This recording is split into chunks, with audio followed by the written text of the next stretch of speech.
PT Waskita Beton Precast Tbk membukukan pendapatan usaha sebesar 1,57 triliun rupiah pada 2025 yang didukung kontribusi dari 3 segmen utama yaitu beton precast, ready mix, dan jasa konstruksi.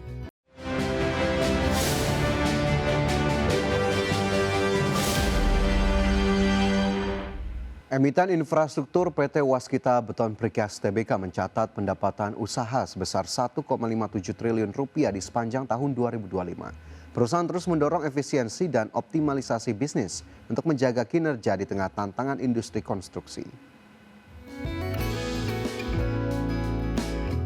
PT Waskita Beton Precast Tbk membukukan pendapatan usaha sebesar 1,57 triliun rupiah pada 2025 yang didukung kontribusi dari 3 segmen utama yaitu beton precast, ready mix, dan jasa konstruksi. Kinerja ini menjadi dasar perusahaan dalam menjaga operasional di tengah tekanan industri.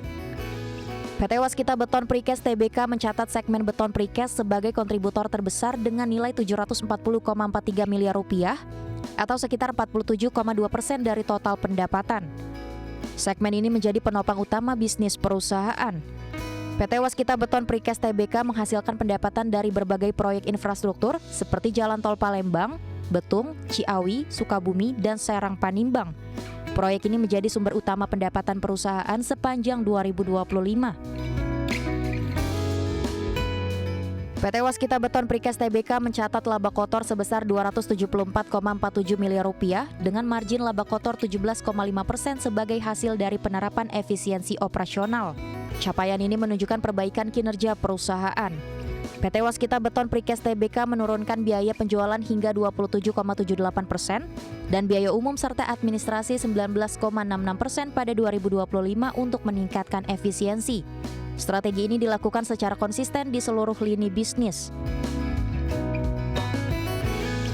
PT Waskita Beton Precast Tbk menerapkan strategi optimalisasi proses produksi dan pelaksanaan proyek untuk menjaga produktivitas dan kualitas layanan. Langkah ini menjadi bagian dari upaya menjaga stabilitas kinerja perusahaan. PT Waskita Beton Precast Tbk memfokuskan strategi pada penguatan pasar efisiensi dan optimalisasi bisnis untuk menjaga keberlanjutan usaha di tengah volatilitas ekonomi global. Langkah ini diharapkan mampu menopang kinerja jangka panjang. Berbagai sumber IDX Channel.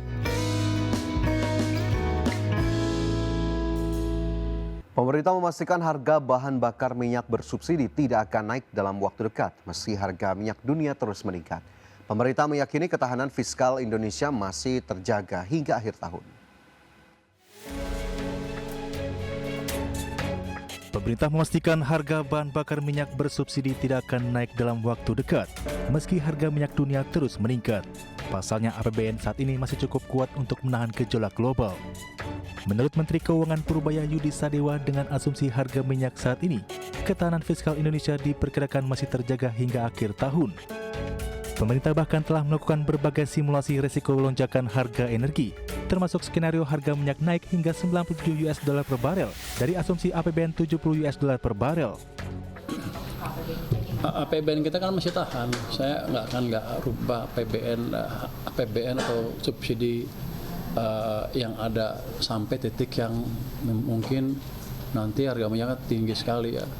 Tapi pada saat sekarang sampai akhir tahun dengan harga sekarang kita masih tahan APBN ya, tergantung keputusan pimpinan nantinya.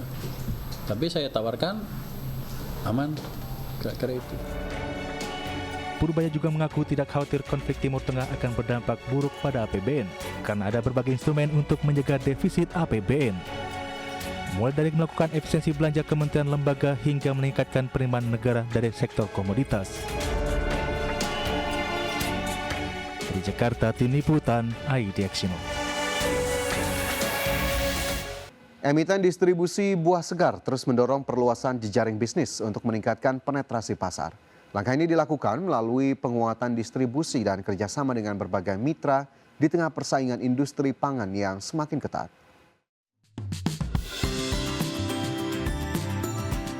Perusahaan buah segar memperluas jaringan distribusi ke berbagai wilayah di Indonesia untuk meningkatkan akses pasar dan menjangkau konsumen lebih luas. Langkah ini menjadi bagian dari strategis pertumbuhan bisnis di sektor pangan segar.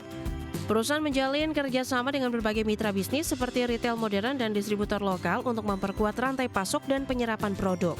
Kolaborasi ini membantu meningkatkan efisiensi distribusi dan volume penjualan. Perusahaan menerapkan strategi ekspansi pasar nasional dengan menambah titik distribusi dan memperluas jangkauan logistik untuk meningkatkan penetrasi produk.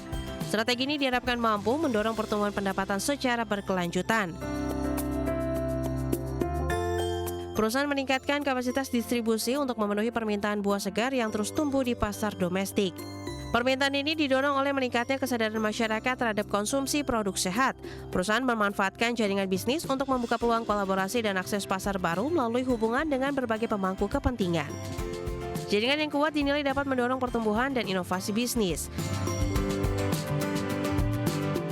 Perusahaan mengoptimalkan sistem distribusi dan logistik untuk menjaga kualitas produk dan menekan biaya operasional dalam proses penyaluran barang. Efisiensi ini menjadi kunci dalam menjaga daya saing di industri pangan. Perusahaan memperkuat posisi di industri pangan dengan memperluas jaringan bisnis dan meningkatkan skala operasi secara nasional. Langkah ini menjadi bagian dari upaya mencapai pertumbuhan jangka panjang. Berbagai sumber, IDEX Channel. Selanjutnya pemirsa, emiten tekstil dan garmen PT Trisula Textile Industries Tbk atau emiten berkode saham BELL terus mendorong pertumbuhan bisnis melalui penguatan segmen retail dan korporat. Strategi ini dilakukan untuk menjaga kinerja di tengah persaingan industri tekstil yang masih menantang. PT Trisula Textile Industries Tbk menjalankan strategi bisnis dengan memfokuskan pengembangan pada segmen retail dan korporat untuk meningkatkan penjualan dan memperluas pasar.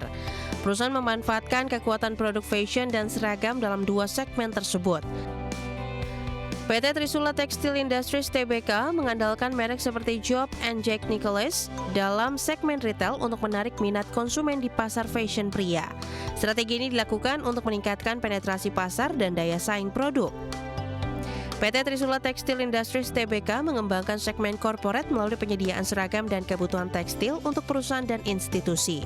Permintaan dari sektor bisnis menjadi salah satu penopang pendapatan perusahaan. PT Trisula Textile Industries Tbk menerapkan model bisnis terintegrasi dari produksi kain hingga pakaian jadi untuk menjaga efisiensi dan kualitas produk. Sistem ini memungkinkan perusahaan melayani pasar B2B dan B2C secara bersamaan. PT Trisula Textile Industries Tbk menargetkan pertumbuhan bisnis sekitar 8% pada 2026 dengan didukung ekspansi dan peningkatan permintaan pasar. Perusahaan juga menyiapkan belanja modal untuk mendukung pengembangan usaha. PT Trisula Textile Industries Tbk menghadapi persaingan ketat dan tekanan di industri tekstil global dengan melakukan inovasi dan efisiensi operasional. Langkah ini dilakukan untuk menjaga daya saing dan kinerja perusahaan. PT Trisula Textile Industries Tbk memperluas jaringan distribusi dan kemitraan bisnis untuk meningkatkan akses pasar dan penjualan produk secara nasional. Langkah ini menjadi bagian dari strategis pertumbuhan berkelanjutan. Berbagai sumber, IDEX Channel. Masih dari emiten, pemirsa, emiten alat kesehatan PT Jayamas Medica Industri Tbk mencatatkan kinerja positif di sepanjang tahun 2025 dengan kenaikan laba bersih. Pertumbuhan ini didorong oleh peningkatan penjualan serta efisiensi operasional di tengah dinamika industri kesehatan. PT Jayamas Medica Industri Tbk mencatat laba bersih sebesar 367 miliar rupiah pada 2025 dengan pertumbuhan 14% dibandingkan tahun sebelumnya yang didorong kinerja penjualan dan efisiensi biaya. PT Jayamas Medica Industri Tbk membukukan penjualan bersih sebesar 2,06 triliun rupiah pada 2025 dengan pertumbuhan sekitar 9% secara tahunan. Peningkatan ini menjadi penopang utama kinerja keuangan perusahaan. PT Jayamas Medica Industri Tbk mencatat laba bruto sebesar 717 miliar rupiah dengan peningkatan margin menjadi sekitar 35% seiring perbaikan bauran produk. Kondisi ini menunjukkan efisiensi produksi yang lebih baik. PT Jayamas Medica Industri Tbk mengandalkan segmen produk medis sekali pakai dan habis pakai sebagai kontributor terbesar dengan porsi hampir 49% dari total pendapatan. Segmen ini menjadi penopang utama pertumbuhan perusahaan. PT Jaya Mas Medica Industri Tbk mencatat segmen bioteknologi dan laboratorium sebagai pertumbuhan tertinggi hingga 30%, didorong peningkatan permintaan dan ekspansi produk. Segmen ini menjadi motor pertumbuhan baru. PT Jaya Mas Medica Industri Tbk meningkatkan efisiensi biaya produksi dan mengarahkan bauran produk ke segmen dengan margin lebih tinggi untuk meningkatkan profitabilitas. Strategi ini mendukung kinerja laba perusahaan. PT Jaya Mas Medica Industri Tbk menargetkan pendapatan sekitar 2,3 triliun rupiah pada 2026 dengan pertumbuhan 10 hingga 15% melalui penguatan distribusi dan ekspansi pasar ekspor. Perusahaan juga menjaga efisiensi operasional secara berkelanjutan. Berbagi sumber IDX Channel.